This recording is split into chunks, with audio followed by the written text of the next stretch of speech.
Hello बच्चों, स्वागत है आपका अपनी कक्षा पर। तो आज का जो चैप्टर है हमारा वो है globalization and the Indian economy. इस चैप्टर के नोट्स तुम्हें नीचे डिस्क्रिप्शन बॉक्स में मिलने वाले हैं।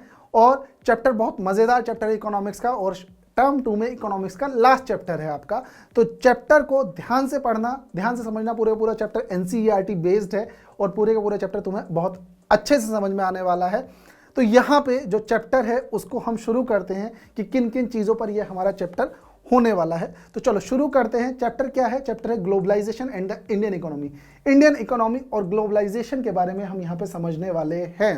तो सबसे पहले इसी टर्म को समझते हैं। ये ग्लोबलाइजेशन टर्म है क्या? ग्लोबलाइजेशन टर्म का मतलब क्या है कि भाई आपका इंटरडिपेंडेंट होना एक दूसरे के ऊपर। यानी कि यहाँ पे हम किसकी बात करें? कंट्रीज की बात करें।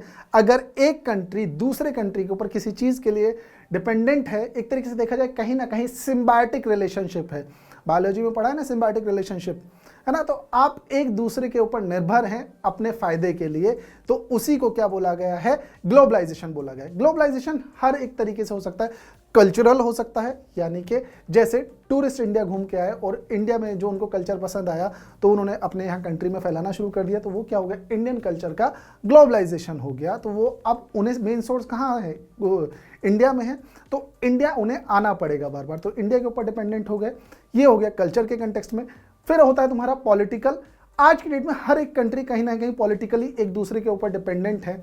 जैसे अगर हम बात करें तो भाई पॉलिटिकली देखें तो हर एक कंट्री एक दूसरे के ऊपर डिपेंडेंट है। हर कंट्री को अपने फॉरेन रिलेशंस बना के रखने पड़ते हैं। अगर वो फॉरेन रिलेशंस नहीं बनाएंगे तो उनकी कंडीशन खराब हो सकती है इंटरनेशनल लेवल पर।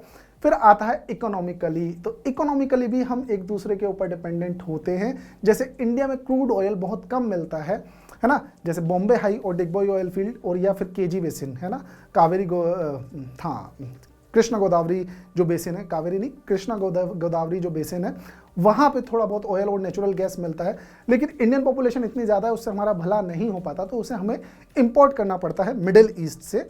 तो ये सारी की सारी चीज़ें हैं जो आज की डेट में एक दूसरे के ऊपर डिपेंडेंट हो गए हैं कंट्री। तो ये सब हम इस चैप्टर में पढ़ने वाले हैं। लेकिन इस चैप्टर को शुरू करने से पहले सबसे पहले समझो कि वर्ल्ड में आपको 3 तरह की इकोनॉमीज सुनने को मिलेंगी। पहली इकोनॉमी मिलेगी आपको क्लोज्ड इकोनॉमी। क्लोज्ड इकोनॉमी आज की डेट में नहीं है, बहुत पुरानी बात थी जब क्लोज्ड इकोनॉमी हुआ करती थी। क्लोज्ड इकोनॉमी नाम से ही पता लग रहा है कि जिसके दरवाजे बंद है ना? यानी कि वो इकोनॉमी, यानी कि वो कंट्रीज जो किसी दूसरे कंट्री के साथ ना तो ट्रेड करती हैं, यानी कि ना तो इंपोर्ट करती हैं और ना ही एक्सपोर्ट करती हैं, यानी किसी और इकोनॉमी के साथ वो किसी भी तरीके से इंटरेक्शन नहीं कर रही हैं, तो वो हो जाएगी क्लोज्ड इकोनॉमी। इसके बाद दूसरा नंबर आता है ओपन इकोनॉमी का। ओपन इकोनॉमी क्या होती है? ओपन इकोनॉमी नाम से ही पता लग गया, जो फ्रीली ट्रेड भी करेगी और दूसरी कंट्री के साथ फ्रीली इंटरेक्ट कर रही है, यानी कि इंपोर्ट और एक्सपोर्ट कर रही है फ्रीली। उसको क्या बोल देंगे हम लोग? उसको बोल देंगे हम लोग ओपन इकोनॉमी। अब इंडिया के बारे में आपने कई बार सुना होगा, India is a type of, आप कहोगे कि हाँ इंपोर्ट भी करते हैं एक्सपोर्ट भी करते हैं, ओपन इकोनॉमी की नहीं, ओपन इकोनॉमी नहीं है इंडिया। क्या है? मिक्स्ड इकोनॉमी है। मिक्स्ड इकोनॉमी यानी कि क्लोज्ड और ओपन का दोनों का नहीं। यहाँ पे क्लोज्ड और ओपन दोनों नहीं, यहाँ पे इंडिया को हम बोलते हैं India is a social welfare country. यानी कि इंडियन गवर्नमेंट जो है वो सोसाइटी के वेलफेयर के बारे में पहले सोचती है। हम कैपिटलिस्ट नहीं है, हम सिर्फ पैसे के बारे में नहीं सोचते, सोसाइटी के बारे में भी सोचते हैं। तो कहीं ना कहीं अगर हम इंपोर्ट और एक्सपोर्ट करते हैं तो जो इंडियन पॉपुलेशन है, गवर्नमेंट उसको ध्यान में रख के पॉलिसीज बनाती है हमेशा। किस चीज़ के लिए?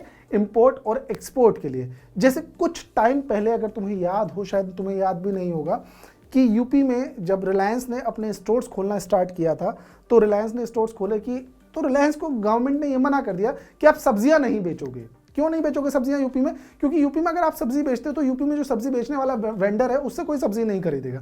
तो गवर्नमेंट ने कहा कि आप रिलायंस स्टोर्स खोलो, लेकिन वहाँ पे जो आपका वेजिटेबल्स और फ्रूट्स वाला जो सेक्शन है उसको आप अपने यहाँ पे नहीं खोलोगे, तो उसको बंद कर दो। तो ये क्या था? Social welfare. यानी कि रिलायंस काम करता लेकिन बाकी सब सेक्टर में काम कर रहा है, जो वेजिटेबल और फ्रूट्स वाला सेक्शन है उसमें वो काम नहीं करेगा। तो ये था सोशल वेलफेयर। इसी के बेसिस पे ही क्या होता है, इन्हीं इकोनॉमी के बेसिस पर ही हमारे यहाँ पे इंपोर्ट और एक्सपोर्ट हो रहा है। तो यहीं से एक टर्म निकल के आएगी ग्लोबलाइजेशन, वो मैं तुम्हें समझा चुका हूँ। अब ये ग्लोबलाइजेशन कैसे पॉसिबल हो पाया? ग्लोबलाइजेशन पॉसिबल हो पाया MNCs की वजह से, यानी कि मल्टीनेशनल कॉरपोरेशंस की वजह से। मल्टीनेशनल कॉरपोरेशंस क्या होता है कि जो उनका ओरिजिन कंट्री होता है वहां तो वो अपना हेडक्वार्टर बनाती हैं और अपने बहुत सारे ऑफिसेज दूसरे कंट्रीज में बना लेती हैं। जैसे हम लोग अमेजन की बात करते हैं, Amazon basically US based company है, लेकिन उसके हेडक्वार्टर बाकी कंट्रीज में है ना, जैसे इंडिया में भी उसका हेडक्वार्टर है ना, तो उसने इंडिया में भी अपना ऑफिस बना लिया। तो ये क्या हो गया, एमएनसीज, जहां पे उनके जो होते मल्टीनेशनल, एक नेशनल नहीं है, बहुत सारे नेशनल्स में उनके ऑफिसेज होते, हेडक्वार्टर एक होगा लेकिन ऑफिसेज अलग अलग जगह वो खोलेंगे। तो ये हो गया एमएनसीज। ग्लोबलाइजेशन की वजह से हमें एमएनसीज देखने को मिलती हैं। अब इन एमएनसीज, मेरे कंट्री में मुझे सब चीजें अवेलेबल हो रही हैं, तो मैं दूसरे कंट्री में क्यों जाऊंगा? मैं इसलिए जाऊंगा दूसरे कंट्री में क्योंकि वहां पे लेबर चीप हो सकता है, कैपिटल मुझे कम खर्च करना पड़ेगा और प्रॉफिट ज्यादा जनरेट कर सकता हूं मैं, है ना।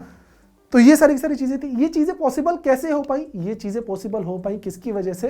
इंफॉर्मेशन टेक्नोलॉजी की वजह से। अब सोचो, अगर आईटी सेक्टर डेवलप ना होता तो क्या पॉसिबिलिटी थी ग्लोबलाइजेशन की? नहीं, ग्लोबलाइजेशन की बिल्कुल भी पॉसिबिलिटी नहीं थी उस कंडीशन में। तो ग्लोबलाइजेशन कब पॉसिबल हो पाया? आईटी सेक्टर की वजह से पॉसिबल हो पाया, है ना। अब एमएनसी के बाद क्या क्या रुकावटें हैं? एमएनसी को खोलने के लिए सबसे पहली रुकावट होती है ट्रेड बैरियर।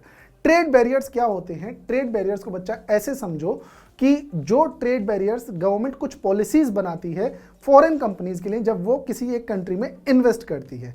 अगर उन्होंने बहुत ज्यादा हायर टैक्स रेट लगा रखा है उस कंपनी के इंडिया में आने पर, तो वो कंपनी इंडिया में क्यों क्या करेगी? इन्वेस्टमेंट करेगी। इंडिया में तो इन्वेस्टमेंट नहीं करेगी वो कंपनी। तो जब वो कंपनी इंडिया में इन्वेस्टमेंट नहीं करेगी तो वो क्यों नहीं कर रही है? Trade barrier. इसके लिए एक टर्म इंडिया में यूज की जाती थी, लाल फीताशाही या रेड टेपिज्म, कि इंडिया में अगर आपको अपनी फैक्ट्री लगानी है तो आपको बहुत सारी जगह से क्या लेना पड़ेगा? सैंक्शन लेना पड़ेगा। पहले एक डिपार्टमेंट में जाओगे, फिर दूसरे डिपार्टमेंट में जाओगे, फिर तीसरे डिपार्टमेंट में, फाइल घूमती रहेगी, आपका इतना पैसा पहले ही खर्च हो जाएगा और आप इंडिया में इन्वेस्ट नहीं कर पाओगे। तो इंडिया में जब हम इंडिपेंडेंट हुए तो हमने अपनी इकोनॉमी को थोड़ा सा क्लोज रखा कि हम हर चीज़ में इंपोर्ट और एक्सपोर्ट नहीं करेंगे, बहुत लिमिटेड चीज़ों को हम इंपोर्ट करेंगे या एक्सपोर्ट करेंगे, क्योंकि कहीं ना कहीं हम एक ऐसी चीज़ से निकल के आए थे कि एक कंपनी इंडिया में ट्रेड करने आई थी जिसका नाम था ईस्ट इंडिया कंपनी, और उसने इंडिया का जो सोने की चिड़िया कहा जाता था देश हमारा, वो पूरे का पूरा उसने खत्म कर दिया। कैसे खत्म कर दिया? कि भैया उसने ट्रेड भी अपने कंट्रोल में ले लिया, एडमिनिस्ट्रेशन भी पूरे का पूरा अपने कंट्रोल में ले लिया, और उसके बाद उसने इंडिया को क्या बना लिया? अपनी कॉलोनी बना लिया। तो कॉलोनी बनाने के बाद वो हमारे यहाँ से रॉ मटेरियल लेके जाते थे, उस रॉ मटेरियल से फिनिश्ड गुड बनाते थे और उसी को आके इंडिया में सेल कर दिया करते थे। तो यानी कि इंडिया को इससे कोई टेक्निकली फायदा नहीं हो रहा था, फायदा पूरे का पूरा ब्रिटिशर्स का था, है ना। इंडिया से रॉ मटेरियल लेके जा रहे हैं क्योंकि एडमिनिस्ट्रेशन वो कर रहे हैं, बहुत कम दाम पे रॉ मटेरियल लेके जा रहे हैं, वहां से फिनिश्ड गुड लेके आ रहे हैं और उसको भी इंडिया में वो क्या कर रहे हैं? सेल कर रहे हैं। तो फायदा किसका हो रहा है? टेक्निकली ब्रिटिशर्स का। तो कहीं ना कहीं हमें डर था कि अगर हम पूरी की पूरी इकोनॉमी ओपन कर देंगे तो इंडिया डेवलप नहीं हो पाएगा। तो वो कहीं ना कहीं सही था, लेकिन धीरे धीरे इंडिया में कुछ ऐसी कंडीशंस होती गई। 1991 में इतना बेकार टाइम था इंडिया के लिए, पॉलिटिकल इनस्टेबिलिटी थी, कुछ टाइम पहले राजीव गांधी की डेथ हो गई थी, पंजाब में इनस्टेबिलिटी चल रही थी, दूसरा आपका जो जम्मू एंड कश्मीर है वहाँ भी पॉलिटिकल इनस्टेबिलिटी चल रही थी। तो बहुत सारी चीज़ों को मिक्स होके इंडिया की कंडीशन ऐसी हो गई थी कि इंडिया के पास पैसा खर्च करने के लिए सिर्फ 2 दिन का पैसा बचा था कि 2 दिन बाद इंडिया का क्या हो जाएगा? दिवालिया निकल जाएगा, इंडिया की इकोनॉमी को कोई बचा नहीं सकता था। उस टाइम पे हमारे फाइनेंस मिनिस्टर हुआ करते थे डॉक्टर मनमोहन सिंह, सभी को पता है, बहुत अच्छे इकोनॉमिस्ट हैं। तो उन्होंने उस टाइम पे जो प्राइम मिनिस्टर थे हमारे पीवी नरसिम्हा राव को एक चीज़ सजेस्ट की कि हम क्या करते हैं, हम जो है अभी तक पार्शियल इकोनॉमी यानी कि पूरे तरीके से क्लोज्ड ही है, एक तरीके से देखा जाए तो हम क्या करते हैं, हम ओपन इकोनॉमी बन जाते हैं थोड़ा सा, यानी कि मिक्स इकोनॉमी है, ओपन हो जाते हैं। ओपन कैसे होंगे? उन्होंने एक आइडिया सजेस्ट किया जिसका नाम था LPG, L for liberalization, P for privatization, G for globalization. तो यहाँ पे ग्लोबलाइजेशन में तो मैं समझा चुका हूं कि जब हम किसी और कंट्री के ऊपर डिपेंडेंट है और वो कंट्री हमारे ऊपर डिपेंडेंट है।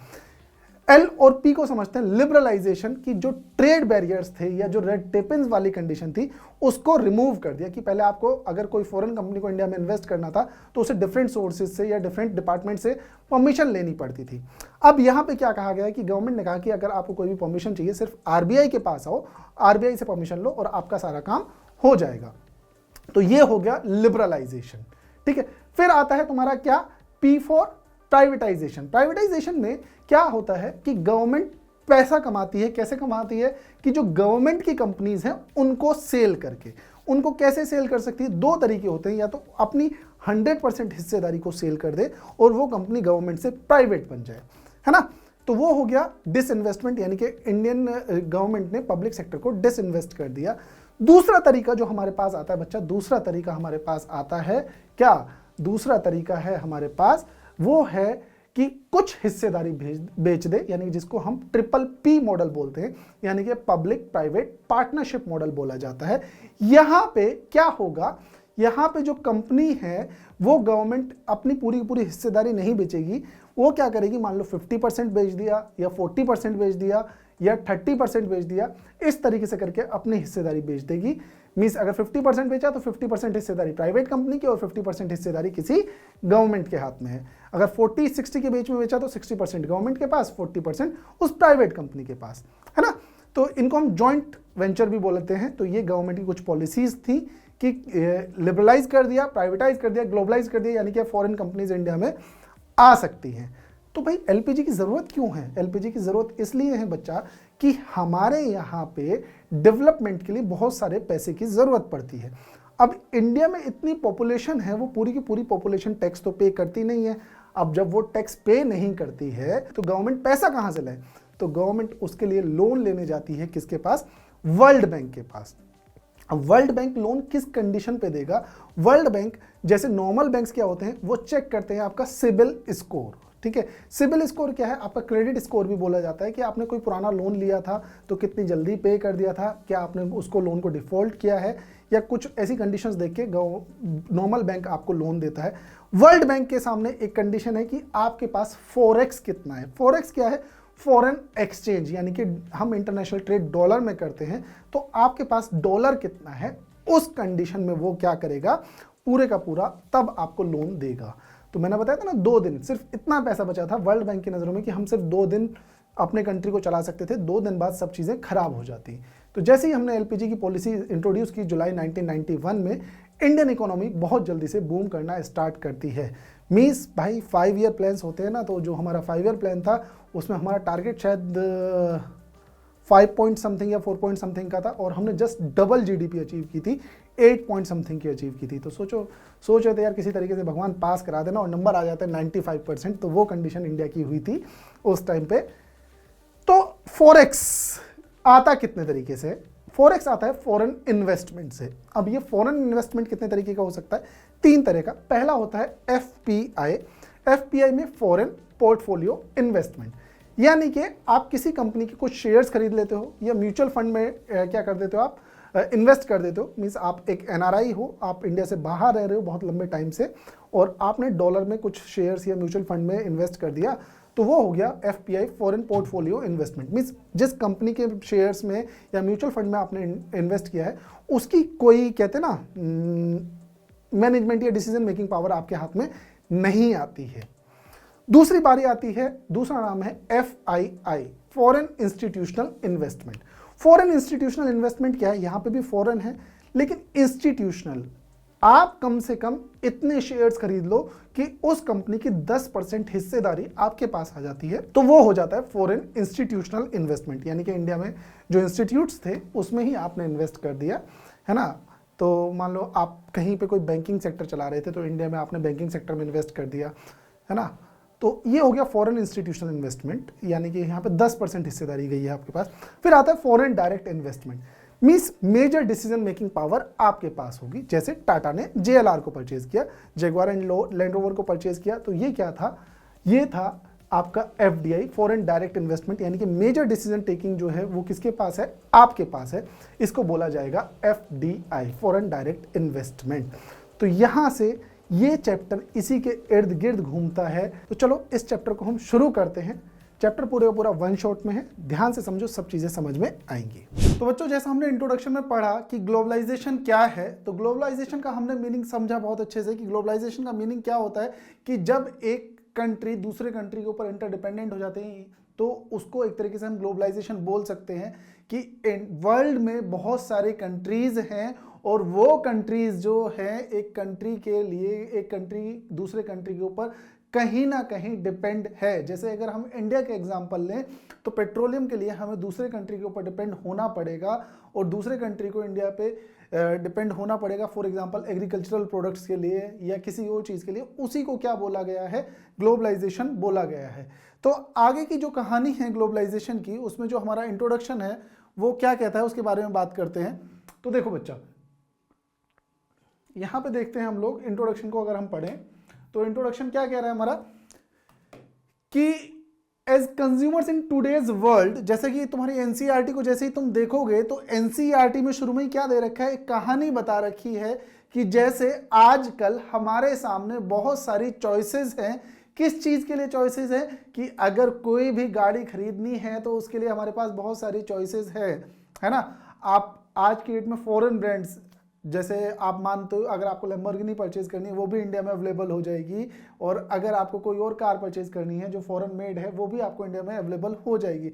लेकिन वहीं कुछ टाइम पहले की बात करें, लगभग 20-25 साल पहले की बात करते हैं, तो वहाँ पे अगर हम देखते हैं तो इंडियन पॉपुलेशन के सामने बहुत कम ऑप्शंस थे गाड़ियों के लिए। जैसे कि पता है कि दो ही ऑप्शन हुआ करते थे कि या तो भैया एक हो जाएगा आपका क्या एम्बेसडर हो जाएगा, दूसरा फिएट हो जाएगा, और कहीं कहीं पे मारुति 800 लोगों के चॉइस में हुआ करती थी। लेकिन आज जो बच्चों का ड्रीम हुआ करता था पहले बच्चों का, वो आज बच्चों को लाइव देखने को मिल जाती है इंडिया में। अब ये पॉसिबल क्यों हो पाया? ये पॉसिबल हो पाया ग्लोबलाइजेशन की वजह से। तो इसी चैप्टर में हम पढ़ने वाले कि भैया ग्लोबलाइजेशन की कहानी है क्या। बाकी सेम चीजें सब चीजों के साथ हो रही है। दुनिया में कोई भी चीज है वो कहीं भी बन रही है, वो आपको आपके कंट्री में अवेलेबल मिलेगी, है ना। जैसे अगर हम बात करते हैं चॉकलेट्स की, चॉकलेट ब्रांड्स जो हैं वो मोस्टली जो चॉकलेट ब्रांड है वो कौन से हैं, वेस्टर्न चॉकलेट ब्रांड्स हैं, वो आपको इंडिया में इजीली अवेलेबल हो जाएंगे। कोका कोला का आप एग्जांपल ले सकते हो, मैकडोनल्ड्स का आप एग्जांपल ले सकते हो। तो ये सारी की सारी चीज़ें आपको अवेलेबल हैं। आप जो कपड़े पहनते हो, टी शर्ट्स पहनते हो, टी शर्ट्स के जितने भी ब्रांड जो फॉरेन ब्रांड्स हैं वो इंडिया में अब अवेलेबल हैं, या जो इंडियन ब्रांड्स हैं वो फॉरेन कंट्रीज में अवेलेबल हैं, है ना। तो खाने पीने की चीज़ों से लेकर हर चीज़ जो है वो कहीं ना कहीं अवेलेबल ईजिली होने लगी है आपको। तो ये क्यों पॉसिबल हो पाया? वही ग्लोबलाइजेशन। प्रोडक्शन अक्रॉस कंट्रीज, अगर हम प्रोडक्शन की बात करें कंट्रीज के कंटेक्स्ट में, तो हम 20th सेंचुरी की बात करते हैं, 20th सेंचुरी तक की बात करते हैं। जैसे अगर मैं तुम्हें कहानी बताऊं कि इंडिया कब, जब एक कॉलोनी था, कॉलोनी कब था, जब ईस्ट इंडिया कंपनी या ब्रिटिशर्स इंडिया के ऊपर रूल कर रहे थे, तो इंडिया उस टाइम पे कॉलोनी था। तो इंडिया का जो east India company India I थी वो क्यों आई थी? ट्रेड करने के लिए आई थी, क्योंकि उनके यहाँ बहुत सारी चीजें थी जो अवेलेबल नहीं थी, खास तौर से स्पाइसेस, है ना। इंडिया के स्पाइसेस वर्ल्ड में फेमस हैं, तो ईस्ट इंडिया कंपनी उनके लिए यहाँ पे आई थी। लेकिन उन्होंने देखा कि इंडिया में स्पाइसेस के अलावा बहुत सारी चीज हैं जिनका वो ट्रेड करके बहुत सारा पैसा कमा सकते हैं। तो वही उन्होंने क्या किया, यहाँ पे इंडिया को धीरे धीरे कैप्चर करना स्टार्ट किया और इंडिया को अपनी कॉलोनी बना लिया। उन्होंने एक बहुत अच्छा गेम खेला कि इंडिया से रॉ मटेरियल लेके जाते थे कहाँ, अपने कंट्री में, और वहां से फिनिश्ड गुड को कहाँ एक्सपोर्ट कर दिया करते थे, इंडिया में या वर्ल्ड के बाकी पार्ट्स में उसको क्या कर दिया करते थे, एक्सपोर्ट कर दिया करते थे। तो ये जो सिलसिला है इंडिया में, ये काफी पुराना सिलसिला है। किस चीज के लिए? जो भी हम आज की डेट में ट्रेड कर रहे हैं, यानी कि जो इंटरनेशनल ट्रेड है, एक्सपोर्ट और इंपोर्ट का खेल इंडिया में अभी का नहीं, बहुत पुराना है। ईस्ट इंडिया कंपनी का एग्जांपल मैंने तुम्हें बताया ही। उससे पहले भी अगर हम हड़प्पन सिविलाइजेशन की बात करते हैं तो हड़प्पन सिविलाइजेशन के जो ट्रेड रिलेशंस हैं वो कहाँ, मेसोपोटामिया तक भी मिलते हैं। तो ये कहानी है। This situation was before multinational companies emerged, है ना। Trade was the main channel connecting distant countries. जो कंट्रीज थी वो बेसिकली किस चीज से कनेक्ट थी? ट्रेड से कनेक्ट थी। अब जब एमएनसीज आ गई तो एमएनसीज के आने की वजह से क्या हुआ, ग्लोबलाइजेशन बहुत अच्छे से फैल गया। अब देखो ये ग्लोबलाइजेशन पॉसिबल हो क्यों पाया, यहां पे कहानी समझना, प्राइमरी, सेकेंडरी और टर्शियरी सेक्टर। जब ये टर्शियरी सेक्टर डेवलप हुआ ना, तो इस टर्शियरी सेक्टर ने इतना बड़ा, कहते हैं ना, एक रिवॉल्यूशन लेके आया कि ये एक ऐसी रिवॉल्यूशन थी जिसकी वजह से क्या हुआ, ये ग्लोबलाइजेशन सक्सेसफुल हो पाया। अब आप कहोगे कि सर ये ऐसा कैसे पॉसिबल है यार, कि सिर्फ एक टर्शियरी सेक्टर की वजह से? हाँ, टर्शियरी सेक्टर का अपना बहुत बड़ा रोल है ग्लोबलाइजेशन को फैलाने में। इसकी कहानी को हम आगे धीरे धीरे समझेंगे इसी चैप्टर में। आगे की बात क्या कहती है, देखो व्हाट आर एमएनसीज। एमएनसीज की अगर हम बात करें तो एमएनसीज का मतलब होता है मल्टीनेशनल कॉरपोरेशंस। मल्टीनेशनल कॉरपोरेशंस होती क्या है, नाम से पता लग रहा है मल्टीनेशनल, यानी कि एक नेशनल से ज्यादा, यानी कि एक नेशन से ज्यादा जगह इनके ऑफिसेज होंगे, उनको क्या बोल दिया गया है, मल्टीनेशनल कॉरपोरेशन बोल दिया गया है। आज की डेट में जितने भी बड़े बड़े ब्रांड्स हैं वो सब क्या है, मल्टीनेशनल कॉरपोरेशंस हैं। फॉर एग्जांपल हम अपने जो सामान मंगाते हैं वो आपने कहां से ऑर्डर किया, अमेजन से ऑर्डर किया। क्या अमेजन इंडियन कंपनी है? नहीं, अमेजन इंडियन कंपनी नहीं है, वो कहां, यूएस की कंपनी है। तो उसका हेडक्वार्टर कहां है, यूएसए में। उन्होंने अपना एक ऑफिस इंडिया में भी खोल लिया, है ना। तो इंडिया में खोल लिया तो वो क्या हो गया, अब इंडिया में भी है तो जाहिर सी बात है किसी और कंट्री में भी होगा। तो ऐसे करके अमेजन ने बहुत सारी जगह अपने ऑफिसेज खोले। तो अमेजन जो हो गया वो क्या हो गया, एक मल्टीनेशनल कॉरपोरेशन हो गया। सिर्फ वो एक कंट्री तक सीमित नहीं है, वर्ल्ड में बहुत सारी कंट्रीज तक वो पहुंच चुका है, ठीक है। MNCs set up offices and factories for production in regions where they can get cheap labor and other resources। वो चीप लेबर और अदर रिसोर्सेज कहां पे, MNCs कहां लगेंगी, जहां पे, अब सिंपल सा फंडा यार, मेरे को समझो कि अगर मैं इंडिया का रहने वाला हूं और मुझे अपने को प्रॉफिट ज़्यादा कमाना है, तो प्रॉफिट कैसे ज़्यादा कमाऊंगा मैं, कि जहां पे मेरी कॉस्ट कटिंग ज़्यादा हो सके। और कॉस्ट कटिंग कहां ज़्यादा पॉसिबल हो सकती है, कि जहां पे लेबर चीप हो, रॉ मटेरियल चीप हो, वो सब चीज़ें चीप होंगी, वो सस्ती होंगी, तो मैं अपना प्रॉफिट इंक्रीज कर सकता हूं। तो यही चीज़ MNCs करती हैं। वो देखती हैं कि भाई डेवलपिंग कंट्रीज में अभी रूल्स एंड रेगुलेशन इतने रिजिड नहीं हुए हैं, तो वहां पे लेबर चीप मिल जाएगी और वहां पे जो सामान है वो अपना पैसा इन्वेस्ट कर सकती है इजीली।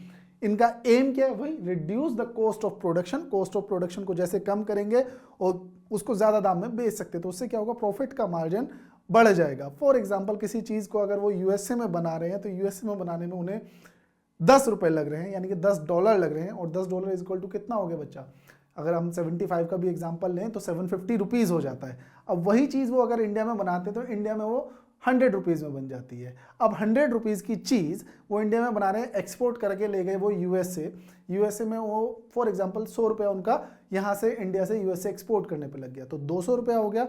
और वहां पे अगर वो उसको 1000 रुपीज में बेच देते हैं तो 800 रुपीज का क्या हो जाएगा, लगभग उनका प्रॉफिट हो जाएगा। लेकिन वहीं अगर वो यूएसए में बनाएंगे तो यूएसए में कितना, 750 मैंने बताया था ना, हाँ 750 लग रहा था। 750 में अगर वो 1000 में बेचेंगे तो कितना प्रॉफिट हो रहा है उनका बच्चा, उनका सिर्फ 250 रुपीज का प्रॉफिट हो रहा है। तो मार्जिन बढ़ गया किसकी वजह से इन मल्टीनेशनल कॉर्पोरेशंस की वजह से, कि उन्होंने एक ऐसी जगह ढूंढी जहां पे उनका लेबर चीप हो सकता था, या जो उनकी कॉस्ट ऑफ प्रोडक्शन थी वो कम हो सकती थी, जिससे उनका प्रॉफिट क्या हो जाए, इंक्रीज हो जाए, है ना।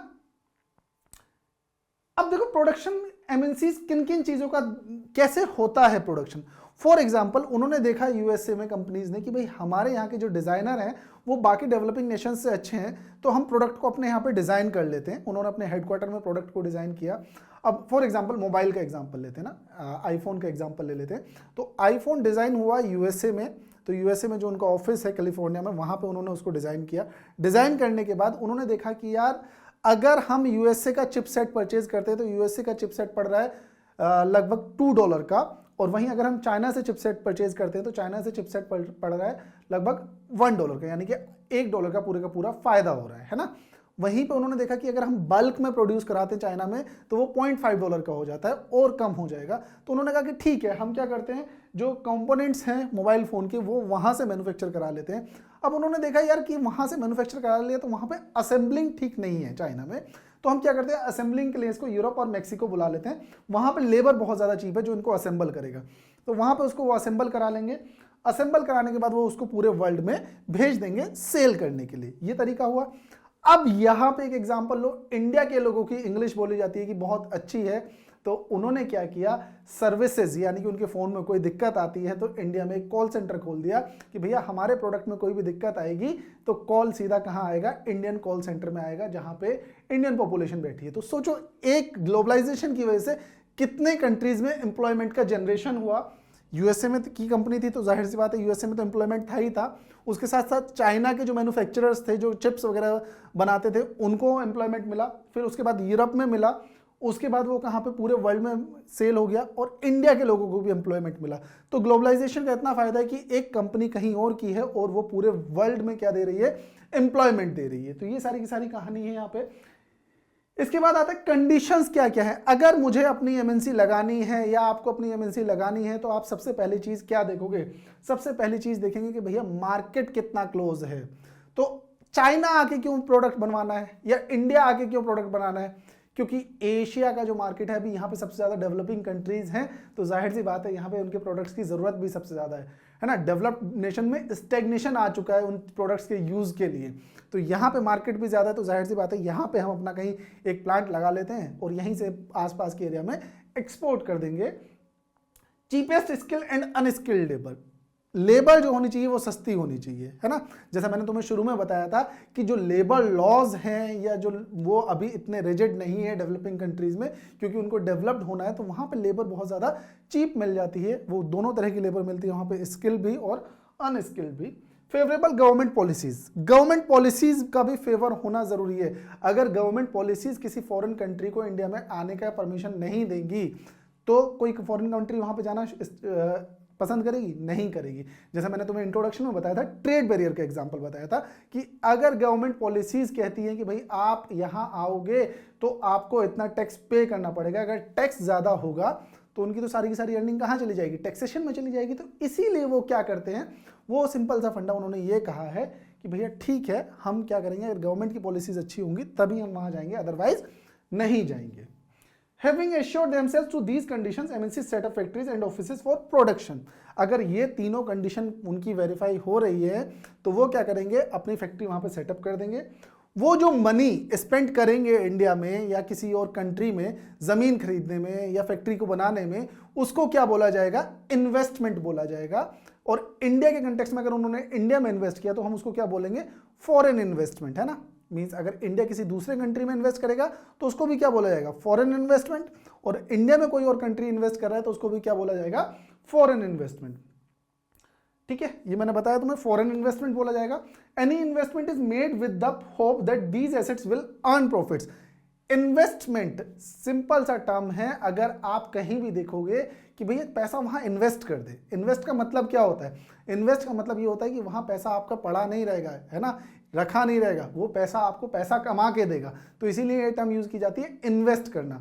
जब आप बैंक में पैसा रखते हो तो बैंक को डिपॉजिट नहीं, बैंक में को क्या कहते हो, डिपॉजिट कर दो। तो बैंक में पैसा आपका इतनी आसानी से नहीं बढ़ता, इतनी तेजी के साथ नहीं बढ़ता। लेकिन हाँ, अगर आप उसका कोई फॉर एग्जाम्पल कोई पैसा था आपके पास, कुछ उसका जमीन खरीद लोगे या कुछ खरीदोगे तो जमीन के रेट बढ़ेंगे ना, तो यानी कि वो क्या कहा जाएगा आपका कि आपने प्रॉपर्टी में इन्वेस्ट कर दिया, डिपॉजिट नहीं करा, इन्वेस्ट कर दिया। तो वो इन्वेस्टमेंट क्या है, जो आपको प्रॉफिट अर्न करके दे, उसी को क्या बोला जाता है, इन्वेस्टमेंट बोला जाता है। ठीक है बच्चा। Interlinking production across countries. अब प्रोडक्शन जो है वो इंटरलिंक कैसे हो गए हैं, सभी कंट्रीज में प्रोडक्शन इंटरलिंक कैसे हो गए हैं, इसकी कहानी हम लोग पढ़ते हैं। देखो, sometimes MNCs set up production jointly with some of the local companies of these countries, जिनको हम बोलते हैं जॉइंट वेंचर। जॉइंट वेंचर क्या होता है कि भाई देखो, मैं यूएसए की कंपनी हूं, मुझे इंडिया में इन्वेस्ट करना है, तो सारी की सारी चीजें नए तरीके से मुझे एस्टेब्लिश करनी पड़ेंगी। फॉर एग्जाम्पल हम यहाँ पे एग्जाम्पल लेते हैं बच्चा, बजाज का और केटीएम का। ठीक है, तो केटीएम को इंडिया में आना था, है ना, या आप कावासाकी का और बजाज का भी एग्जांपल ले सकते हो। जब बजाज कावासाकी इंडिया में आया तो कावासाकी ने जब इंडिया में आया तो उन्होंने देखा कि अगर हम इंडिया में जाते हैं तो इंडिया में हमें अपना मैन्युफैक्चरिंग प्लांट लगाना पड़ेगा और हमारी बाइक्स जो हैं वो प्रीमियम सेगमेंट में आती हैं और इंडिया की पब्लिक इतनी वो बाइक्स खरीदेगी नहीं।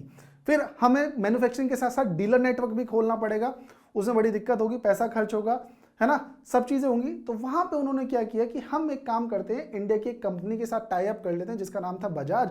उन्होंने बजाज के साथ टाई अप किया। बजाज के साथ टाई अप करने से बजाज की फैक्ट्री को केटीएम आज की डेट में यूज कर रहा है अपने प्रोडक्शन को बढ़ाने के लिए, वहां से वो अपनी बाइक को प्रोड्यूस करता है और बजाज के शोरूम के थ्रू उनको वो सेल कर रहा है ना। अभी लेटेस्ट एग्जाम्पल कौन सी बाइक थी, वो हस्को नोवा कुछ इस टाइप से करके एग्जाम्पल है, उसने भी बजाज के साथ इसी तरीके से टाई अप किया था, है ना। तो ये एक एग्जांपल मैं तुम्हें बता रहा हूं कि जॉइंटली वो क्या कर सकती हैं कि इंडिया की कंपनी के साथ, या आप इंडिया की कंपनी किसी और कंट्री में करती है तो वो भी वहां की किसी कंपनी के साथ क्या कर सकती है, जॉइंटली वेंचर कर सकती है ना। MNCs can provide benefit to the local company of such joint production is two fold. दो तरीके का है। कैसे टू फोल्ड है देखो, MNCs can provide money for additional investment. MNC जो लेके आएगी वो क्या लेके आएगी, इन्वेस्टमेंट लेके आएगी, like buying new machines for faster production. कि भाई हम कावासाकी को पता है या KTM को पता है कि उनकी बाइक में कौन कौन सी टेक्नोलॉजी यूज होनी है, तो कौन कौन सी मशीन की जरूरत है, तो वो पैसा दे दिया बजाज को कि हम आपको ये पैसा दे रहे हैं, आप इनसे ही अपनी जो फैक्ट्रीज हैं उनको अपडेट कर लो। तो उन्होंने अपनी फैक्ट्रीज को अपडेट कर लिया। सेम एग्जांपल आप उसका लो ना यार, टाटा और जगुआर का। टाटा ने क्या किया, कहाँ पे JLR को परचेज किया, JLR को परचेज करने के बाद टाटा की गाड़ियां देखो और JLR परचेज करने से पहले टाटा की गाड़ियां देखो, तो तुम्हें अंतर अपने आप पता लग जाए कितना फर्क पड़ता है इन चीजों से। सोचो, टाटा ने उल्टा इन्वेस्ट किया JLR में, है ना, तो टाटा का खुद की कंडीशन सुधर गई। ऐसे ही KTM ने, बजाज ने KTM में इन्वेस्ट किया, तो KTM के साथ साथ बजाज की कंडीशन भी सुधर गई, है ना। MNCs might bring with them the latest technology for production, है ना, तो लेटेस्ट टेक्नोलॉजी लेके आएंगे प्रोडक्शन के लिए, तो उससे फायदा किसको हो रहा है, इंडियन कंपनी को भी फायदा हो रहा है और जो MNC है उसको भी फायदा हो रहा है। क्यों, क्योंकि उसको दोबारा से फ्रेश ब्लेंड, अगर देखो कावासाकी को या KTM को फ्रेशली इंडिया में अगर इन्वेस्टमेंट करना होता तो पहले उन्हें ज़मीन ढूंढनी पड़ती, ज़मीन ढूंढने के बाद उन्हें यहाँ पे फैक्ट्री सेटअप करनी पड़ती, फैक्ट्री सेटअप करने के बाद उन्हें क्या करना पड़ता, लेबर ढूंढनी पड़ती, वो स्किल्ड होती नहीं होती वो भी दिक्कत थी, उन्हें उसे फिर ट्रेन करना पड़ता, उसमें भी पैसा खर्च होता, तो बहुत सारा खर्चा बच जाता है अगर वो जॉइंटली वेंचर में आते हैं तो। ठीक है, most common route for MNC investment is to buy up local companies and then to expand production, है ना। दूसरा जो तरीका है, MNCs के पास पैसा तो पहले से बहुत ज्यादा है ना। अगर डॉलर के कंटेक्स्ट में इंडिया में देखा जाए तो डॉलर के कंटेक्स्ट में रुपए की वैल्यू कुछ नहीं होती, तो उनका पैसा ऑटोमेटिकली एक तो ज्यादा होता है वैल्यू का, है ना। अब जब वो डील साइन करते हैं तो वो क्या कर सकते हैं कि इंडिया की किसी कंपनी को या किसी दूसरे कंट्री में जाके कंपनी को परचेज कर सकते हैं और अपना प्रोडक्शन बढ़ा सकते हैं, है ना। इसके लिए तुम्हारे बुक में जो एग्जांपल दे रखा है वो दे रखा है कारगिल फूड्स का। कारगिल फूड कहां की कंपनी थी, USA की कंपनी थी। उसने क्या किया, इंडिया में एक एडिबल ऑयल्स बनाने वाली कंपनी थी जिसका नाम था परख, है ना। उसने परख को परचेज कर लिया। परख के पास पहले से 4 ऑयल रिफाइनरीज थी, है ना। अब कारगिल ने इन्वेस्ट किया तो कारगिल ने पूरी पूरी परख को परचेज कर लिया। कहां, परख बड़ी कंपनी बननी चाहिए थी, कारगिल वर्ल्ड की सबसे बड़ी कंपनी बन गई, लगभग 50 मिलियन ना, हाँ 5 मिलियन, सॉरी 50 लाख, यानी कि 5 मिलियन जो पैकेट्स हैं वो डेली प्रोड्यूस कर रही है। किस चीज के, अपने ऑयल के। Cargill foods a very large American MNC has bought over smaller Indian companies such as Parakh foods. Parakh foods had built a large marketing network. यहां से क्या फायदा हुआ, परख का जो मार्केटिंग नेटवर्क था जहां उनका सामान बिकता था, अब कारगिल का ऑटोमेटिकली बिकने लगेगा, है ना। वेल रिप्यूटेड कंपनी थी। परख फूड हैड 4 ऑयल रिफाइनरीज, उनके पास 4 ऑयल रिफाइनरीज थी, जो अब किसकी हो गई, कारगिल की हो गई, whose control has now shifted to Kargil. Kargil is now the largest producer of edible oil in India with a capacity of make 5 million pouches daily. तो कारगिल फूड जो है वो इंडिया की सबसे बड़ी कंपनी बन गई एडिबल ऑयल को प्रोड्यूस करने की। एक दिन में लगभग 50 लाख पाउचेस बना रहे थे वो, किसके, एडिबल ऑयल के। तो ये कहानी तुम्हें समझ में आई कि कैसे कर सकते हैं। एक तरीका तो मैंने बताया कि जॉइंट वेंचर वाला, कि इंडिया की किसी कंपनी के साथ इन्वेस्ट कर लो। दूसरा मैंने तुम्हें क्या बताया कि डायरेक्टली आके कंपनी को परचेज कर लो और उसके साथ अपना सारे का सारा काम चला लो। आगे की कहानी देखो, MNCs कंट्रोल प्रोडक्शन। अब यहां पे MNCs बहुत बड़ा रोल प्ले करती हैं। MNCs क्या करती हैं, प्रोडक्शन को अपने हिसाब से कंट्रोल करती हैं। कैसे कंट्रोल करती हैं, इसको पहले पढ़ लो, फिर मैं इसको तुम्हें समझाता हूं क्या है। MNCs in developed countries place order for production with small producers and sell them under their brand name, है ना। देखो यहां पे तुम्हें मैं दिखा रहा हूं कि ये जो फोटो देख रहे हो तुम, इस फोटो में ध्यान से देखो, ये जो फीमेल्स हैं ये क्या कर रही हैं, फुटबॉल बना रही है। तो इंडिया में जो फुटबॉल्स बनती है जनरली वो कहां बनती है, लुधियाना वाले एरिया में, लुधियाना या जालंधर वाले एरिया में कहीं बनती है ना। तो हाँ शायद लुधियाना में ही बनती है या जालंधर में, जहाँ भी कंफर्म नहीं पता, लुधियाना या जालंधर में, पंजाब में ही कहीं है। तो वहाँ पे वो बनती हैं। और जैसे हमें पता है स्पोर्ट्स में अगर हमें सामान खरीदना तो हम सबसे पहले क्या सोचते हैं, यार कोस्को का सामान खरीदते हैं, कोस्को का सामान अच्छा है, एक दिमाग में हमारे इमेज बनी हुई है। अब वो कोस्को का सामान बन कहाँ रहा है, इंडिया में बन रहा है, बस उस पर स्टैंप लग रही है कोस्को की, है ना। वही सामान किसी और कंपनी के लिए भी बना रहे हैं, मीन्स ये लोग सेम कंपनी, एक से ज्यादा कंपनीज के लिए सामान बना रहे हैं, क्योंकि पता है कि इनका सामान क्वालिटी अच्छी है, तो जो भी MNCs होंगी वो इन्हीं को ऑर्डर देंगी। एक तो तरीका ये हो गया। दूसरा, एमएनसीज क्या करती हैं कि अब छोटे छोटे प्लेयर्स जो हैं वो बहुत सारे हैं इंडिया में प्रोड्यूसर, तो एमएनसीज क्या कर सकती हैं कि उनसे डील कर सकती हैं कि भाई देखो आपका जो कंपटीटर है वो मुझे कम दाम में इतना सामान दे रहा है, अगर आप इतने में दे सकते हो तो ठीक है, इतने में नहीं दे सकते तो मैं उसके पास चला जाऊंगा। तो एक तरीके से उन्होंने प्रोडक्शन को कंट्रोल कर लिया इंडिया में। These MNCs have tremendous power to determine price, quality, delivery and labour conditions for these distant producers. जैसा मैंने बताया कि कंपटीशन इतना ज़्यादा होता है कि अब एक एग्जांपल समझो ना कि मेरी दुकान चल रही है, मेरा सामान आराम से प्रोड्यूस होकर जा रहा है किसी एमएनसी के पास, अब वो एमएनसी कह रही है कि यार मैं आपका टेंडर इस बार कैंसिल करके किसी और को दे दूंगा, तो क्या लगेगा कि नहीं यार टेंडर चला जाएगा, चलो कोई नहीं 50 पैसा कम कर लेते हैं या 1 रुपया कम कर लेते हैं, थोड़ा देख लेंगे, एडजस्ट कर लेंगे। तो इनके पास इतनी पावर होती है कि जो स्मॉल प्रोड्यूसर्स होते हैं उनको अपने तरीके से ये मैनेज करती हैं। आगे की कहानी समझो, जैसे फोर्ड मोटर्स का हम यहाँ पे एग्जाम्पल लेते हैं। फोर्ड मोटर्स ने कब, लार्जेस्ट ऑटोमोबाइल फैक्ट्री है, ऑटोमोबाइल कंपनी है जिसने 26 कंट्रीज में उसके पहले से क्या है ऑफिसेज हैं। 1995 में फोर्ड इंडिया आता है, किसके साथ, महिंद्रा एंड महिंद्रा के साथ।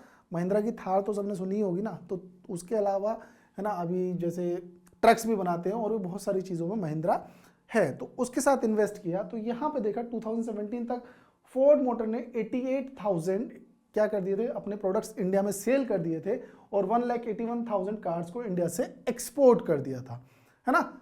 उसके बाद उन्होंने क्या कहा कि जो इस रीजन में मार्केट है, यानी कि एशिया पैसिफिक की, इंडोनेशिया हो गया, चाइना हो गया, या जो भी आसपास की कंट्रीज है, वहाँ पे अगर इक्विपमेंट की यानी कि उनके जो सामान की ज़रूरत पड़ेगी, सामान की कमी को कौन पूरा करेंगे, हम इंडिया की फैक्ट्री से पूरा करेंगे, है ना। तो फोर्ड ने भी ये देखा कि यार यहाँ से फ़ायदा हो रहा है, अभी तो खैर फोर्ड इंडिया छोड़ के ही चला गया, इतना फ़ायदा हो रहा था, है ना। तो ये एक एग्जाम्पल है जो बुक में दिया हुआ है एनसीईआरटी में। तो कहीं ना कहीं एक्सपोर्ट में उन्हें बहुत ज़्यादा फ़ायदा हो रहा था, तो उन्होंने यहां पे टिके रहने की बात की। Foreign trade and integration of market, है ना। फॉरेन ट्रेड से क्या हो गया, मार्केट इंटीग्रेट हो गया। इंटीग्रेट कैसे हो गया कि आप इंडिया का सामान कहीं और बेच सकते हो, कहीं और का सामान आपको इंडिया में इजीली अवेलेबल हो सकता है। और आज की डेट में तो इंटरनेट का टाइम है, तो इंटरनेट के टाइम में आप इंटरनेट पर सर्च करके कहीं से भी कुछ भी ऑर्डर कर सकते हो और वो अपने घर पर मंगा सकते हो। फॉरेन ट्रेड है क्या, है ना, कैपिटल, गुड्स और सर्विसेज का एक्सचेंज है ना, उसको क्या बोला गया है, फॉरेन ट्रेड बोला गया है। इन वर्ल्ड के किसी भी कोने से कहीं भी आप कुछ मंगाते हो, यानी कि इंडिया से अगर यूएसए में कुछ चीज गई तो इंडिया के कंटेक्स्ट में वो एक्सपोर्ट हुआ और यूएसए के कंटेक्स्ट में वो इंपोर्ट हुआ। तो ये जो एक्सपोर्ट इंपोर्ट का खेल है, इसी को क्या बोला गया है, ट्रेड बोला गया है। आगे की कहानी देखो क्या कहती है, functions of foreign trade. Foreign trade का काम क्या है मेन, है ना। Producers can sell their produce not only in markets located within the country but can also compete in markets located in other countries of the world। यानी कि सिर्फ India की कंट्रीज में नहीं, इंडिया की मार्केट में नहीं, पूरे वर्ल्ड की मार्केट में सेल कर सकते हैं। जैसे यहाँ पे देख सकते हो तुम, है ना, इंपोर्ट एक्सपोर्ट कर सकते हो, है ना, समझ में आ गया। The buyer's import of goods produced in another country is one way of expanding the choice of goods beyond what is domestically produced। यानी कि आप अमेजन पे जाओगे या किसी भी वेबसाइट पे जाते हो या किसी मॉल में जाते हो, अब आपको इतने सारे ब्रांड्स देखने को मिलते हैं कि यार चॉइसेस हैं आपके पास खरीदने के लिए, जो अच्छा लगे, जिस ब्रांड का अच्छा लगे, वो नेशनल भी हो सकता है, इंटरनेशनल भी हो सकता है, कहीं से भी आप परचेज कर सकते हो आराम से, है ना। तो ये हो गया। इसके बाद देखो क्या है, कंक्लूजन क्या है इस जो हम इंटरनेशनल ट्रेड करें, फॉरेन जो मार्केट का इंटीग्रेशन हो गया, इसका फायदा क्या है। Opening of trade, goods travel from one market to another, ठीक है, एक मार्केट से दूसरे तरीके में हमें मिल गया, ऑप्शंस हो गए, choice of goods in the market rises, choices हो गई आपके पास, ठीक है। पहले आपको पता था कि हाँ इंडियन ब्रांड की टी शर्ट खरीदनी है, अब फॉरेन ब्रांड्स भी इतने सारे हो गए कि कहीं से भी कुछ भी परचेज कर सकते हो, है ना। Prices of similar goods in the two markets tend to become equal. पहले क्या था कि अगर आप देखते हो ना कि आपने एडिडास की टी शर्ट खरीदी या नाइकी की टी शर्ट खरीदी, तो पहले प्राइसेस बहुत ज़्यादा अंतर होता था, बहुत ज़्यादा लगता था कि हाँ, हमें लगता था यार एक तरीके से लग्जरी लगती थी कि अगर हम एडिडास का या इसका कपड़ा पहनेंगे तो ये लग्जरी हो जाएगा। लेकिन आज की डेट में देखोगे तो कि एक नॉमिनल रेट है कि वो कंपटीशन इतना ज़्यादा हो गया, सबको अपना सामान बेचना था, तो सबने क्या कर दिया, प्राइसेस लगभग इक्वल रख दिए, है ना। Producers in two countries now closely compete against each other, है ना। दो कंट्रीज के जो प्रोड्यूसर्स हैं वो आपस में लड़ रहे हैं, कंपटीशन कर रहे हैं, और उस चक्कर में प्राइसेस क्या आ गए, डाउन आ गए हैं, है ना। तो देखो यहां पे तुम एग्जांपल समझ सकते हो किसका, हाँ जैसे लग्जरी कार्स का एग्जांपल लेते हैं। लग्जरी कार्स में ही अगर आप एग्जांपल लोगे तो पहले अगर एक कंपनी थी जो लग्जरी कार्स बनाती थी, उसको प्राइस वो जो अपनी मर्जी से रखे वो रख सकती थी, लेकिन उसने देखा दूसरी ब्रांड भी आ गई, उसने प्राइस उससे कम रखा है, तो वो क्या कोशिश करेगी, उसी के आसपास का प्राइस रखने की कोशिश करेगी, है ना। तो जिससे क्या होता है, कंपटीशन बढ़ गया और अच्छी टेक्नोलॉजी मिलने लगी, अच्छी चीज़ें मिलने लगी, चॉइसेस बढ़ गए अब आपके सामने, है ना। जैसे अभी फॉक्सवैगन का एग्जांपल लो, फॉक्सवैगन ने अभी नई गाड़ी लॉन्च की, टाइगून लॉन्च किया, है ना। तो अब हमने देखा टाइगून का प्राइस रेंज क्या है, टाइगून का प्राइस रेंज है भैया 16 लाख के आसपास। अच्छा, इंडिया में क्रेटा भी कहाँ की, कोरिया की कंपनी है, मारुति में, है ना। ये 3-4 ऑप्शन हो गए, तो आप आराम से वहाँ से अपनी चॉइस के हिसाब से, आपको लगता है कौन सी गाड़ी मुझे परचेज करनी चाहिए, तो आप वहाँ से आराम से परचेज कर सकते हो। तो ये पॉसिबिलिटी क्यों हो पाई, पहले अगर कोई कंपनी थी तो वो अपने प्राइसेस अपने हमेशा हाई रखती थी, क्यों, क्योंकि उसे पता था कि मेरा कंपटीशन है ही नहीं। अब अगर उसे सर्वाइव करना है तो उसे क्या करना पड़ेगा, जो पैसा है उसको इतना कंपिटिटिव वे में रखना पड़ेगा कि नुकसान ना हो, उसे प्रॉफिट हो। तो इसलिए ये सारी की सारी चीज़ें हुई। तो देखो बच्चों, यहाँ पे हम एग्जांपल लेंगे किसका, चाइनीज टॉयज का जो मैन्युफैक्चरर थे, चाइनीज टॉयज के मैन्युफैक्चरर की अगर हम बात करें तो यहाँ पे देखो इंडिया में जो टॉयज बनते थे वो पहले किस चीज़ के बनते थे, या तो वो बनते थे मिट्टी के बनते थे या लकड़ी के बनते थे, यानी कि हैंडीक्राफ्ट्स का काम था टॉयज बनाना। अब जब हैंडीक्राफ्ट्स का टॉयज बनाना काम था तो जाहिर सी बात है प्राइसेस बहुत महंगे होंगे। तो वहाँ पे जो चाइनीज़ मैन्युफैक्चरर्स थे उन्होंने देखा कि यार इंडिया की मार्केट को हम टारगेट कर सकते हैं, क्योंकि यहाँ पे टॉयज़ के जो प्राइसेस हैं वो बहुत ही ज़्यादा महंगे हैं। तो जब वो बहुत ज़्यादा महंगे हैं तो चाइनीज़ मैन्युफैक्चरर्स ने क्या किया, इंडिया में अपने टॉयज़ को इंट्रोड्यूस किया। टॉयज़ को जब इंट्रोड्यूस किया तो उन्होंने क्या किया, इंडिया में अपने प्लास्टिक टॉयज़ को भेजना स्टार्ट किया, ठीक है। अब इंडियन जो पब्लिक थी उसके सामने दो चॉइसेस थी, या तो वो इंडियन मेड टॉय ले ले या फिर वो चाइनीज़ टॉय ले ले। तो उसने देखा कि यार इंडियन मेड जो टॉय है वो 100 रुपीज़ का पड़ रहा है और उसका डिज़ाइन भी इतना अच्छा नहीं है, क्यों, क्योंकि हाथ से बना हुआ है। वहीं जो चाइनीज़ टॉय है वो 10 रुपये का पड़ रहा है और मशीन से बना हुआ है, उसका डिज़ाइन भी अच्छा है। तो उसने कहा यार चलो हम इंडियन टॉय नहीं लेते, क्यों, क्योंकि यहाँ पर 90 रुपये फालतू देने पड़ रहे हैं, डिज़ाइन भी अच्छा नहीं लग रहा, चाइनीज़ टॉय ले लेते, चाइनीज़ टॉय से 10 रुपये में आ जाएगा और 90 रुपये की हम पार्टी कर लेंगे, है ना। तो ये चीज़ थी, है ना। पार्टी का मतलब क्या, कौन सी पार्टी, है ना, समोसे खा लेंगे। तो the option to choosing between Indian and the Chinese toy, ये तुम्हें समझ में आ गया। Because of the cheaper prices and new designs Chinese toy become more popular in the Indian market. वही मैंने तुम्हें बताया कि उनके डिजाइन अच्छे थे, सब चीजें अच्छी थी, तो इसीलिए वो क्या हो गए, इंडियन मार्केट में फेमस होते चले गए। लगभग एक साल के अंदर अंदर 70 to 80% जो टॉयज शॉप थी वो किससे भर गई, चाइनीज टॉयज से भर गई। तो यहां पे कहानी को समझो ध्यान से, यहां पे कहानी क्या कह रही है हमारी, कि भाई देखो जहां पे भी आदमी को चीजें सस्ती मिलेंगी, हर किसी के कंटेक्स्ट में, आपके मेरे या किसी के भी कंटेक्स्ट में, जहां पे भी चीजें सस्ती मिलेंगी तो हम वहीं जाएंगे। तो यहां पे भी सेम यही चीज हुई। उन्होंने क्या किया, चाइनीज टॉय को प्रेफरेंस दी क्योंकि वो सस्ती थी, उनकी जेब में पैसा ज़्यादा बच रहा था और या उस पैसे में वो ज़्यादा टॉयज़ खरीद सकते थे।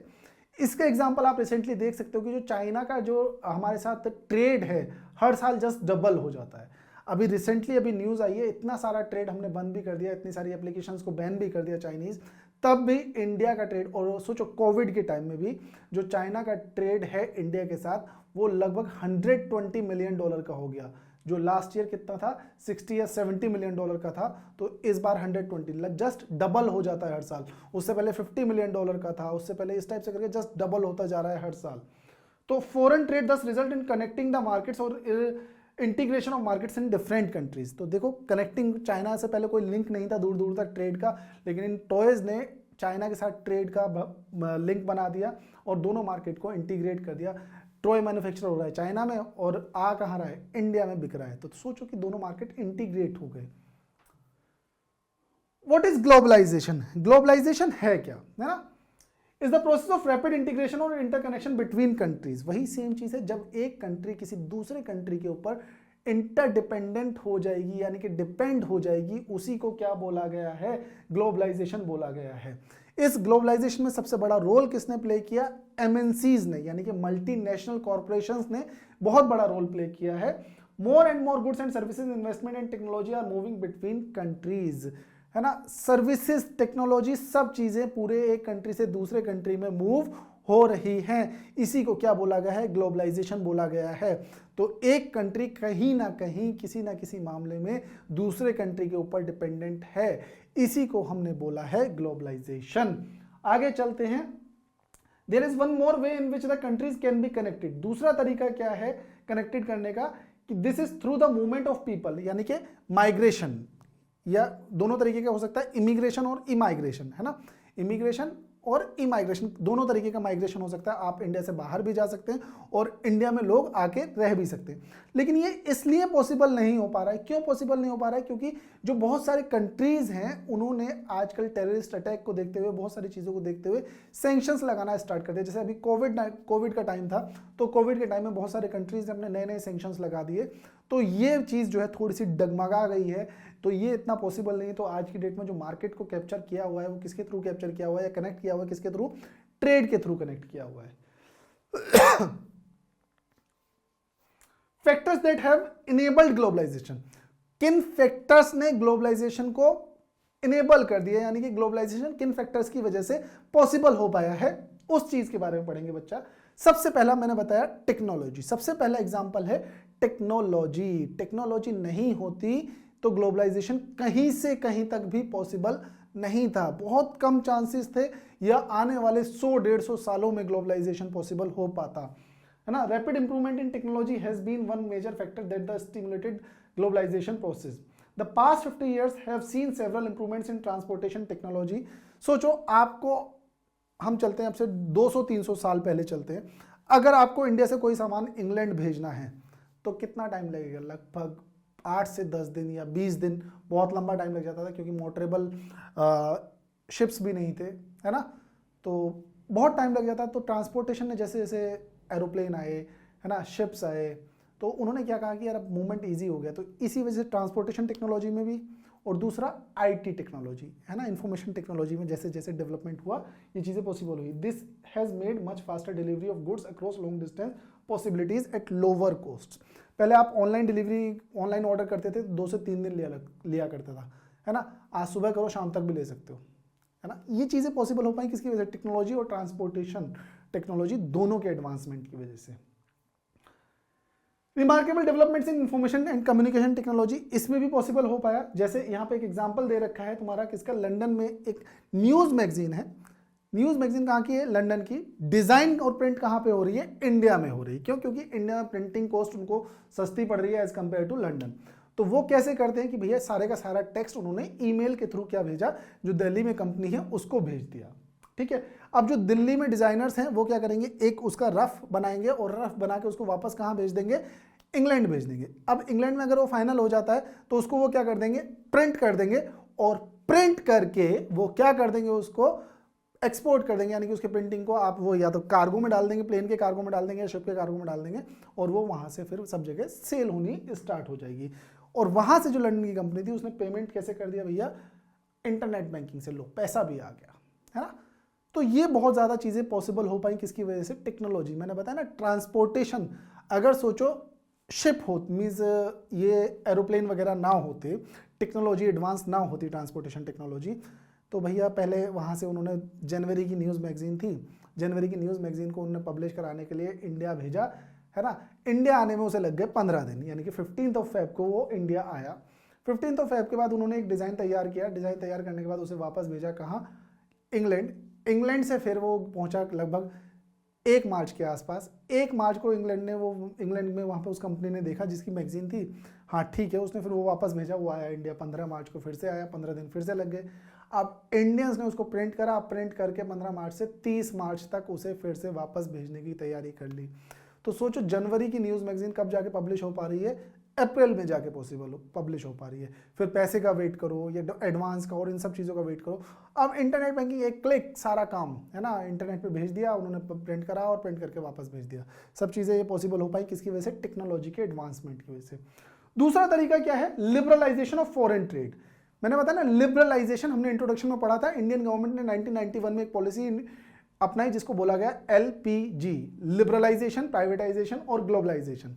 यानी कि इंडियन गवर्नमेंट ने पहले बहुत सारे ट्रेड बैरियर्स लगा रखे थे, क्लोज इकोनॉमी टाइप था, तो इंडियन गवर्नमेंट ने क्या कर दिया, उन ट्रेड बैरियर्स को हटा दिया। उन ट्रेड बैरियर्स को हटाने की वजह से इंडिया की इकोनॉमी कैसी होगी, लिबरल हो गई, यानी कि फ्री हो गई। प्राइवेटाइजेशन, यानी कि अब उन्होंने प्राइवेट प्लेयर्स को कहा कि जो गवर्नमेंट की कंपनीज हैं उनको आप परचेज कर सकते हो, तो उसको बोला गया प्राइवेटाइजेशन।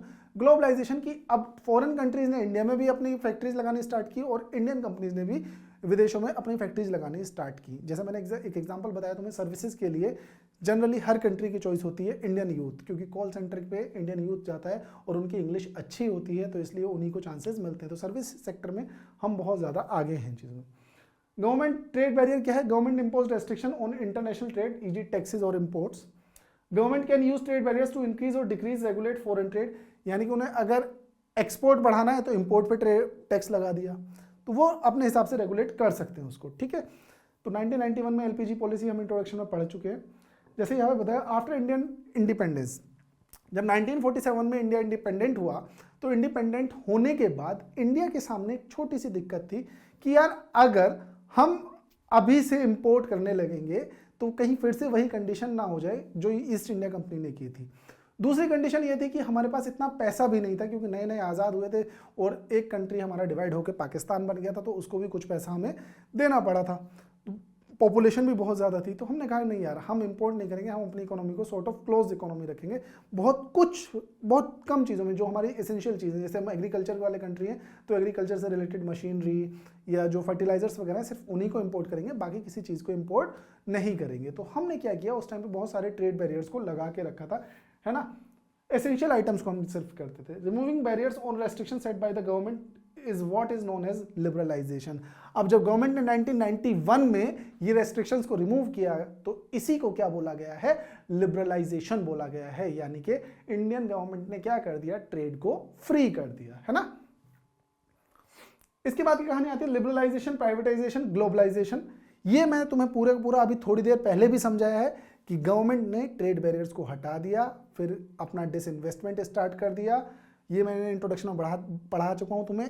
एफपीआई पढ़ाया, foreign portfolio investment, FII foreign institutional investment और FDI foreign direct investment.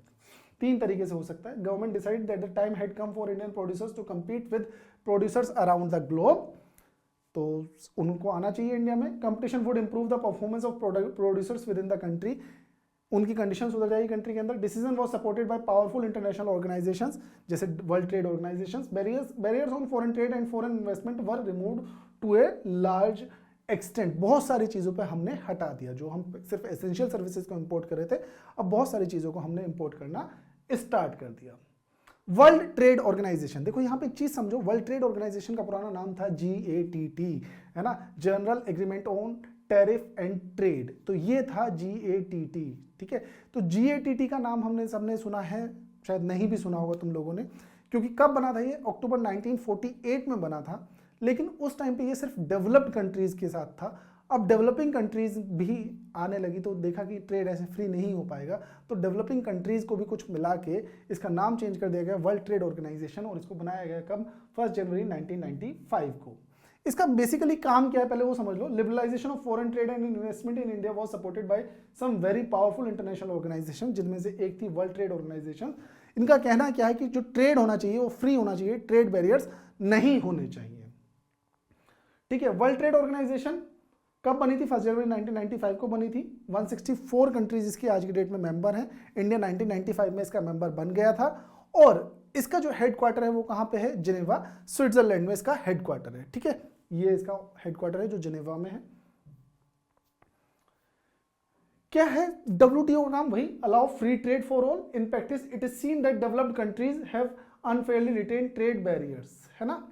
Means जो डेवलप्ड कंट्रीज हैं, ये देखने को आता है जनरली कि जो डेवलप्ड कंट्रीज हैं वो कहीं ना कहीं ट्रेड बैरियर लगा के रखती हैं। जैसे एग्रीकल्चर के फील्ड में हम यूएसए का एग्जांपल ले सकते हैं। यूएसए में इकोनॉमी बहुत ज़्यादा डेवलप्ड है, सब चीज़ें हैं, और एग्रीकल्चर वहाँ का सिर्फ 1% या 2% किसान खेती करता है। तो वहाँ पे वो क्या करता है, उसमें ट्रेड, उनके पास पैसा है तो उनको टेक्नोलॉजी भी अच्छी प्रोवाइड कराई जाती है, ज़मीन भी ज़्यादा प्रोवाइड है उनके पास, तो अच्छा प्रोड्यूस वो कर सकते हैं टेक्नोलॉजी का यूज़ करके। तो वहाँ पे वो अपने लिए भी प्रोड्यूस कर रहा है और उसको एक्सपोर्ट भी कर रहा है। लेकिन इंडिया जैसे कंट्रीज जो एग्रीकल्चर में सबसे ऊपर हैं, उनका वो वहाँ पे इंपोर्ट नहीं करने देते कि हम नहीं लेंगे, आप हमारा ले लो। तो ये WTO थोड़ी सी पार्शियलिटी करता है। On the other hand WTO rules have force the developing countries to remove trade barriers. Means developed countries पे उसने ट्रेड बैरियर को लगाने दिया कि ना तुम ट्रेड बैरियर लगाओ, लेकिन डेवलपिंग कंट्रीज से कह रहा तुम ट्रेड बैरियर हटाओ, है ना। तो ये चीजें हैं सारी की सारी। तो एडवांटेज ऑफ कंज्यूमर्स, कंज्यूमर्स के क्या क्या फायदे हुए ग्लोबलाइजेशन से, ये समझ लो। Globalisation and competition among producers both local and foreign producers has been of advantage to consumers. Consumers को क्या फायदा हुआ इससे कि एक तो चॉइस मिल गई हमारे पास, मैंने पीछे एग्जांपल तुम्हें समझाए हैं बहुत सारे। Who now enjoy improve quality and lower prices on several products. As a result people enjoy higher standards of living than was possible earlier. पहले वो पॉसिबल नहीं थे, स्टैंडर्ड्स भी धीरे धीरे सबके हाई होते जा रहे हैं, चीज़ें अच्छी यूज़ करने को मिल रही हैं, कम प्राइसेस में करने को मिल रही है, सबसे बड़ी चीज़। तो इसीलिए स्टैंडर्ड्स भी ऑटोमेटिकली हाई हो रहे हैं। Among producers and workers, the impact of globalization has not been uniform. Producers और वर्कर्स पे एक समान नहीं है। वर्कर्स को कहीं ना कहीं नुकसान उठाना पड़ता है, किसकी वजह से? ग्लोबलाइजेशन की वजह से। वो क्या है वो देख लो।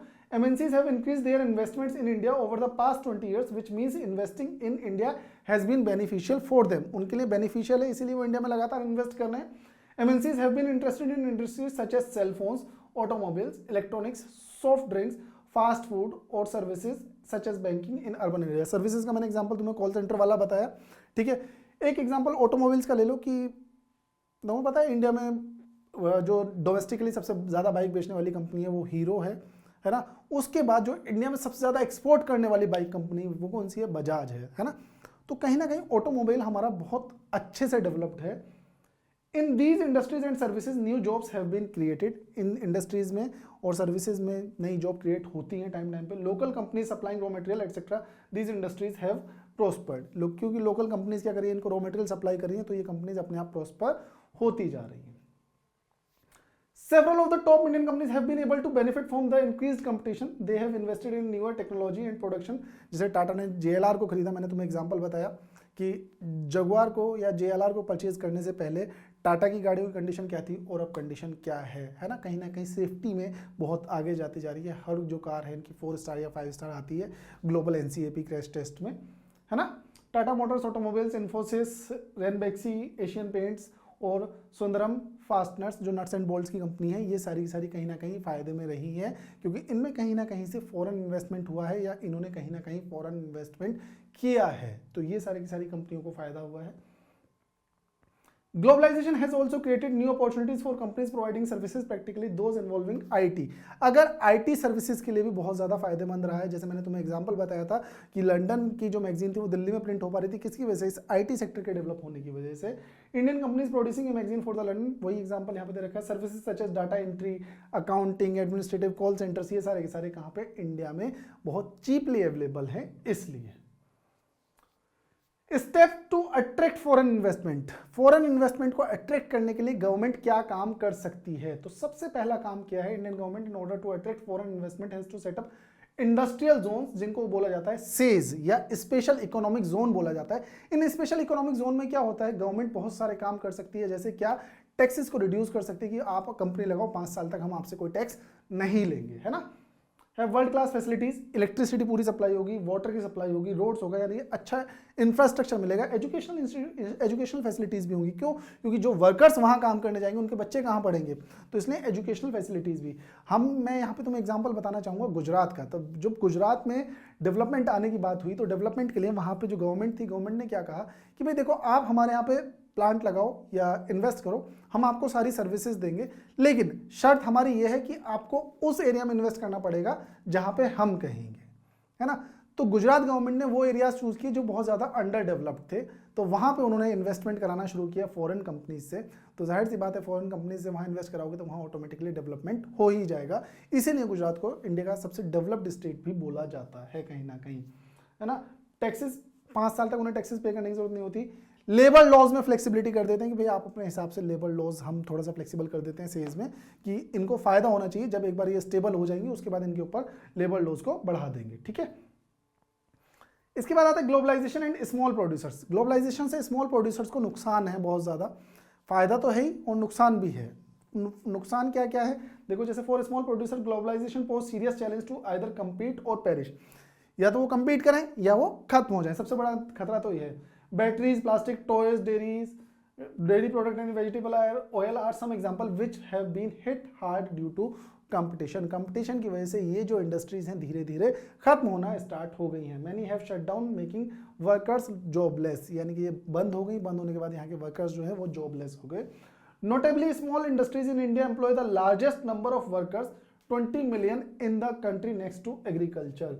जो स्मॉल इंडस्ट्रीज हैं इंडिया में वो सबसे ज़्यादा जो वर्कर्स हैं उनको जॉब देती हैं, है ना, लगभग 20 मिलियन है, और वो किसके बाद, एग्रीकल्चर के बाद सबसे ज़्यादा है। और इसी को नुकसान पहुंचेगा तो इंडिया में जो एम्प्लॉयमेंट है उसका रेट घट जाएगा।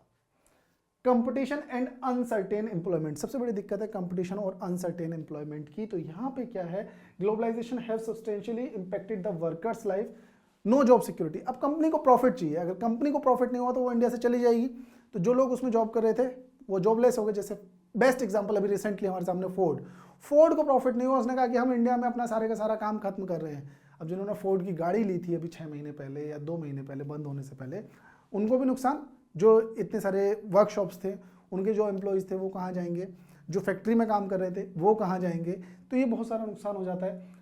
Large MNCs in the garment industry in Europe order their products from Indian exporters से ऑर्डर करती हैं। These MNCs look for cheapest good to maximize their profits, अपने प्रॉफिट्स को बढ़ाने के लिए चीपेस्ट गुड देखती हैं। बल्कि ऑर्डर्स इंडियन जो गारमेंट एक्सपोर्टर्स होते हैं वो क्या कर लेते हैं, इनकी बात को मान लेते हैं। गवर्नमेंट को क्या क्या पॉसिबल स्टेप उठाने चाहिए, सबसे पहले it can ensure that labour laws are properly implemented and workers get their rights. Labour laws को प्रॉपर्ली इंप्लीमेंट करो और उनको वर्कर्स को उनके राइट्स दिलाओ। It can support small producers initially to expand their business till they get in competition stage, यानी कि government को कुछ ना कुछ ऐसी स्कीम्स बनानी चाहिए, जैसे रिसेंटली अभी गवर्नमेंट ने बनाई थी मुद्रा loan scheme in small traders के लिए, कि आप बैंक से लोन लो और कंपीट करो जो इंटरनेशनल मार्केट हैं उनके हिसाब से अपना सामान बनाना स्टार्ट करो। तो इस तरीके से गवर्नमेंट उनको कर सकती है। Trade and investment barriers can be use to create a check, यानी कुछ बैरियर्स लगाने चाहिए, हमेशा पूरी इकोनॉमी फ्री नहीं करनी चाहिए, कुछ बैरियर्स लगाने चाहिए। It can negotiate at WTO for fair rules. Government can collaborate with other developing countries to tackle dominated of developed countries in WTO, यानी कि गवर्नमेंट को क्या करना चाहिए, जो WTO है उससे बात करनी चाहिए और जो WTO की पार्शियलिटी है उसके अगेंस्ट दूसरे जो डेवलपिंग कंट्रीज हैं उनके साथ मिलकर कुछ ना कुछ काम करना चाहिए। तो ये चैप्टर था हमारा, खत्म हो गया है। तो पूरे का पूरा चैप्टर तुम्हारा NCERT है एक तरीके से, और इसके नोट्स तुम्हें डिस्क्रिप्शन बॉक्स में मिलने ही वाले हैं। तो चलो अब मिलते हैं नेक्स्ट लेक्चर में।